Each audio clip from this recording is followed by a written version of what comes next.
Shalom, ada sukacita? Haleluya. Bapak Ibu Saudara kasih dalam Tuhan, judul firman Tuhan saat ini, Yesus ingin imanku murni. Yesus ingin imanku murni. Mari kita baca di dalam 1 Petrus 1 ayat 7. 1 Petrus 1 ayat 7. Demikian firman Tuhan, saya akan bacakan untuk saudara. Maksud semuanya itu ialah untuk membuktikan kemurnian imanmu, yang jauh lebih tinggi nilainya daripada emas yang fana, yang diuji kemurniannya dengan api, sehingga kamu memperoleh puji-pujian dan kemuliaan dan kehormatan pada hari Yesus Kristus menyatakan dirinya. Bapak Ibu Saudara kasih dalam Tuhan, penderitaan dari orang-orang percaya menjadi tema sepanjang surat 1 Petrus, dari pasal 1 sampai pasal 5, pasal yang terakhir. Dalam pasal 1 ditegaskan bahwa kita harus bersukacita dalam pencobaan. Dan dengan tetap setia kepada Yesus Kristus di tengah-tengah keadaan seperti ini, maka iman kita akan dimurnikan. Dan pada akhirnya akan menghasilkan pujian, hormat, kemuliaan, baik bagi diri kita sendiri, terutama bagi Tuhan Yesus pada saat Yesus datang kali yang kedua. Saudara, Tuhan Yesus memandang bahwa ketabahan kita dalam pencobaan dan iman kita kepadanya itu akan menjadi sesuatu yang sangat berharga bagi Yesus di sepanjang kekekalan. Nah, sesuai tema saat ini, Yesus ingin imanku murni. Tentu kalimat dari tema ini sudah sangat jelas. Yesus ingin imanku murni. Apa arti kata murni? Murni artinya tidak bercampur dengan unsur lain. Arti lain, belum atau tidak terpengaruh oleh dunia luar. Arti lainnya, belum ternoda, tulus, suci, sejati. Itulah arti murni. Ada dua hal yang dapat kita lakukan untuk menjawab keinginan Yesus bahwa Yesus ingin imanku murni. Yang pertama, miliki motivasi yang benar sebagai pengikut Yesus. Miliki motivasi yang benar sebagai pengikut Yesus. Bapak Ibu Saudara kasih dalam Tuhan, sejak Yesus datang ke dunia lebih dari 2000 tahun yang lalu sampai hari ini, sudah banyak sekali orang yang mengikuti dia. Tentu dengan berbagai macam motivasi, baik motivasi yang benar maupun motivasi yang tidak benar. Oleh karena itu, perlu adanya sesuatu untuk menguji apakah orang-orang yang mengikuti Yesus benar-benar mengikuti Yesus dengan iman yang murni atau tidak. Tadi arti kata murni sudah saya jelaskan. Jadi pernyataan ini bisa ditegaskan lagi dan kita dengar dengan bunyi perlu ada sesuatu yang untuk menguji apakah orang-orang yang mengikuti Yesus benar-benar mengikutinya dengan iman yang murni. Dengan kata lain, dengan iman yang tidak bercampur dengan unsur lain, dengan iman yang belum atau tidak terpengaruh oleh dunia luar, dengan iman yang tulus, suci, sejati, belum ternoda. Saudara, Rasul Paulus sebagai salah satu pengikut Yesus yang sudah terbukti imannya murni, mengingatkan kita, saudara dan saya, untuk dapat menilai kemurnian iman kita, yaitu melalui respon kita terhadap masalah-masalah kesulitan, dan penderitaan yang terjadi selama kita hidup. Alkitab menggunakan istilah berbagai-bagai pencobaan yang terjadi dalam kehidupan kita. Bagaimana respon kita? Mari kita nilai. Ketika masalah datang, apakah kita bersungut-sungut dan menyalahkan Tuhan? Atau tetap bersyukur dan melihat masalah yang datang ini diizinkan Tuhan untuk memurnikan iman kita? Bapak Ibu Saudara kasih dalam Tuhan, respon kita akan sangat dipengaruhi oleh apa motivasi kita mengikuti Yesus. Nah, jika motivasi kita mengikuti Yesus adalah agar kita tidak binasa, melainkan beroleh hidup yang kekal, saya percaya saat masalah datang, kita akan tetap dapat bersyukur. Karena kita tahu masalah yang datang itu diizinkan Tuhan untuk memurnikan iman kita. Jadi sesuai dengan tema kita, Yesus ingin imanku murni. Jadi saudara, sekalipun penantian kita untuk menerima hidup yang kekal merupakan sebuah penantian yang panjang dalam kehidupan kita, kita akan tetap bersabar dengan mengucap syukur buat semua yang terjadi dalam hidup kita.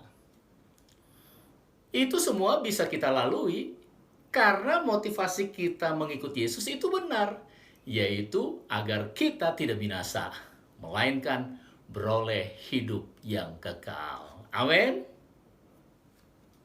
Seperti itulah seharusnya motivasi kita mengikuti Yesus. Hal yang kedua, dari tema kita Yesus ingin imanku murni. Yang kedua, miliki pemahaman Alkitab yang murni. Miliki pemahaman Alkitab yang murni. Bapak Ibu Saudara kasih dalam Tuhan, Alkitab adalah kumpulan naskah-naskah yang betul-betul dipercaya oleh orang-orang Kristen yang berisi hubungan Allah dengan manusia. Alkitab telah teruji setelah melewati waktu 1500 tahun dalam penyusunan naskah-naskah sucinya itu. Alkitab berisi firman Tuhan yang sangat luas tentang hubungan Allah dengan manusia. Tentu tidak ada seorang manusia pun selain Yesus Tuhan kita yang mampu memahami seluruh isi Alkitab. Tetapi sebagai orang-orang percaya, sesuai apa yang dikatakan firman Tuhan, kita harus percaya. Roh Kuduslah yang akan menuntun kita ke dalam seluruh kebenaran firman Tuhan. Oleh sebab itu, hati-hati saudara.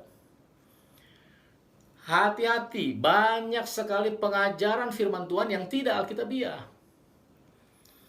Terutama sekarang ini tersebar dengan bebasnya di sosial media. Siapapun dapat melihatnya. Hati-hati. Kita harus memahami seluruh Alkitab secara alkitabiah. Terutama hal-hal yang menjadi dasar iman kita. Seperti keselamatan untuk kita memperoleh hidup yang kekal. Nah, mari kita melihat kembali motivasi kita mengikuti Yesus. Motivasi kita yaitu agar kita tidak binasa, melainkan beroleh hidup yang kekal. Nah, untuk ini kita harus tahu persis seperti apa keselamatan yang dikerjakan oleh Allah untuk kita, supaya kita dapat menerima hidup kekal. Perhatikan baik-baik. Pengajaran ini harus saya tekankan kepada saudara, supaya saudara tidak terpengaruh dengan pengajaran-pengajaran di luar yang tidak alkitabiah. Keselamatan yang dikerjakan Allah itu mencakup 3 dimensi waktu untuk kesempurnaannya. Saya ulang. Keselamatan yang dikerjakan Allah untuk saudara dan saya itu mencakup 3 dimensi waktu untuk kesempurnaannya. Ketiga dimensi waktu itu adalah sebagai berikut. Saya akan jelaskan satu persatu. Yang pertama, masa lalu.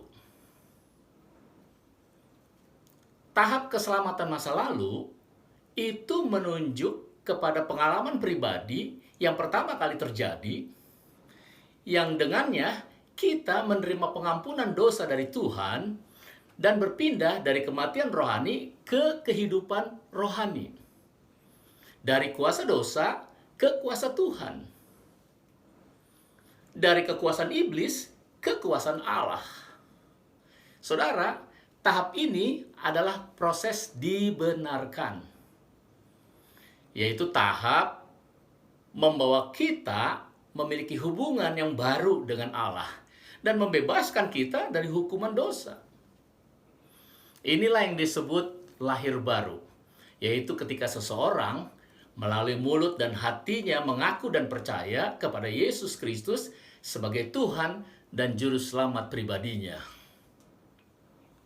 Itu dimensi waktu yang pertama. Dimensi waktu yang kedua adalah masa kini. Tahap keselamatan masa kini itu menunjuk kepada penyelamatan Allah atas kita, di mana kita dibebaskan dari kebiasaan dan kekuasaan dosa. Dan kita dipenuhi oleh Roh Kudus.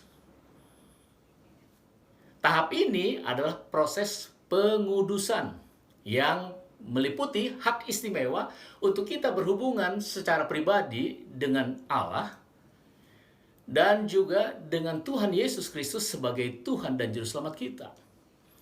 Dan kita juga tunduk terhadap pimpinan Roh Kudus untuk kita dapat memisahkan diri dari dosa dan berjuang bagi kerajaan Allah melawan iblis dan pasukan roh-roh jahatnya. Itu dimensi waktu yang kedua. Dan dimensi waktu yang ketiga, masa depan. Tahapan keselamatan masa depan adalah jaminan dari Allah bahwa kita pasti berada dalam kerajaan surga bersama Yesus Tuhan dan Juru Selamat kita yang agung dan maha mulia. Tahap keselamatan masa depan ini proses dimuliakan yang meliputi pembebasan dari murka Allah dan keikutsertaan kita dalam kemuliaan ilahi dan juga menerima tubuh kebangkitan. Dan tentu pahala sebagai pemenang yang setia. Nah, saudara, tahap masa depan ini, tahap yang ketiga ini tujuan yang ingin dicapai oleh semua orang-orang percaya yang sungguh-sungguh di dalam Yesus Kristus.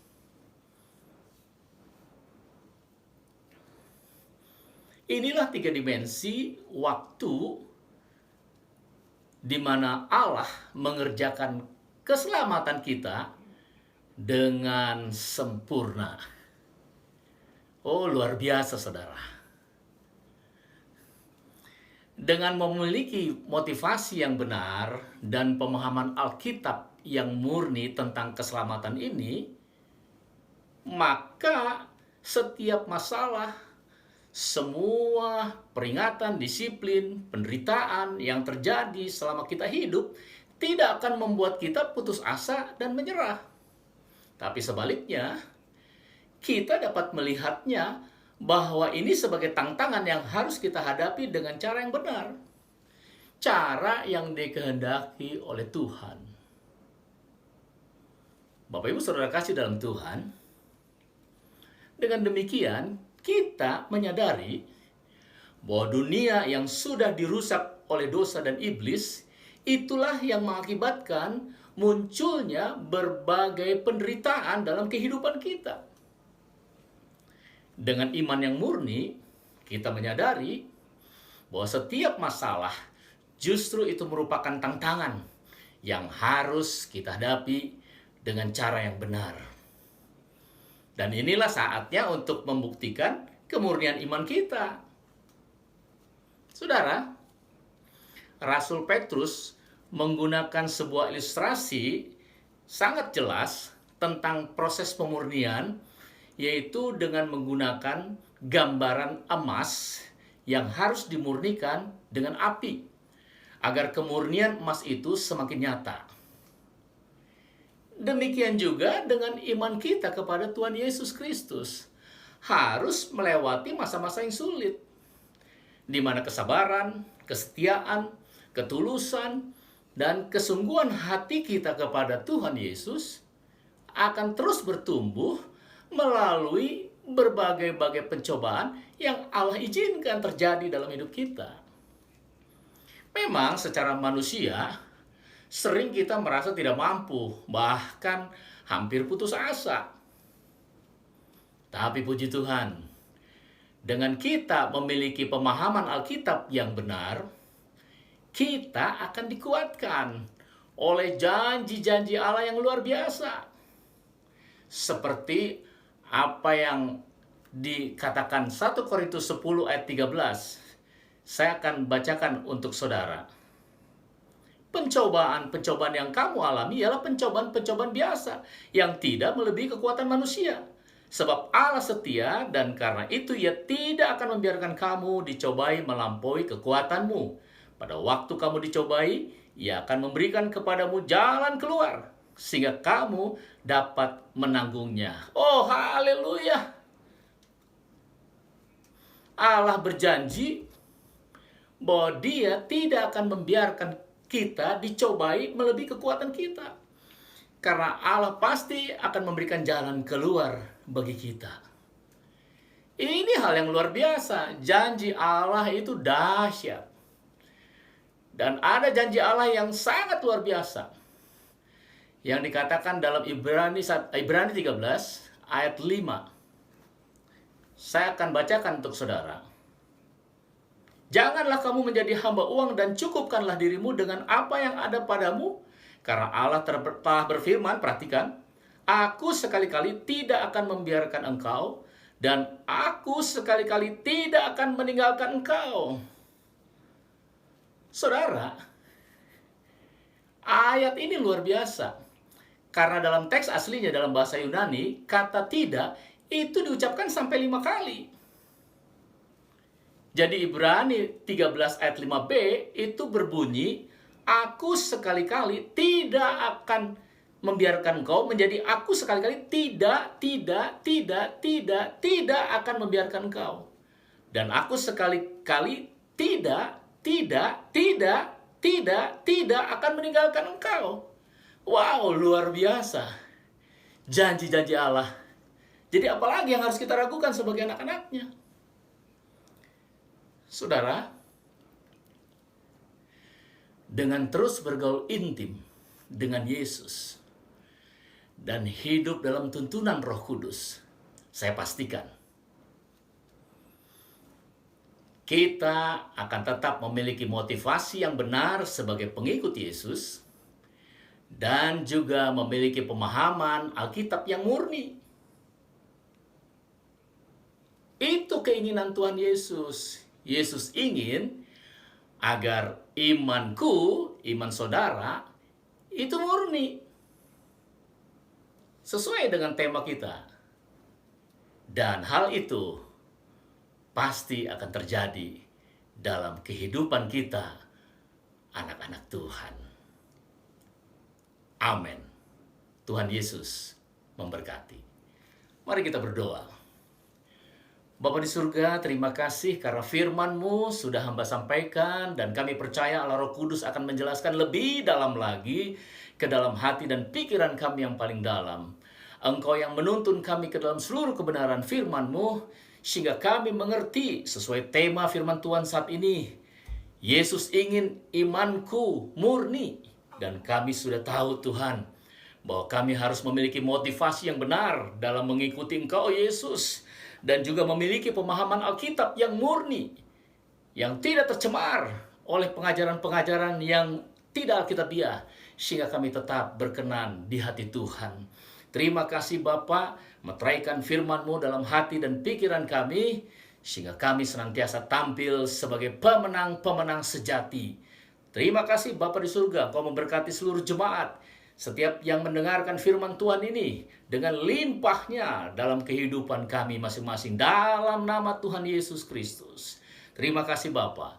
Kami juga terus berdoa buat bangsa kami, bangsa Indonesia. Tuhan, Kau mampukan pemerintah kami, aparat pemerintah dari pusat sampai daerah. Engkaulah yang memampukan mereka dalam nama Yesus. Sekarang Engkau yang menetapkan mereka sehingga ada kesejahteraan di negeri tercinta Indonesia. Terima kasih Bapak, Engkau pakai anak-anak-Mu menjadi berkat di bangsa kami. Terima kasih Yesus, terpujilah Engkau kekal selama-lamanya.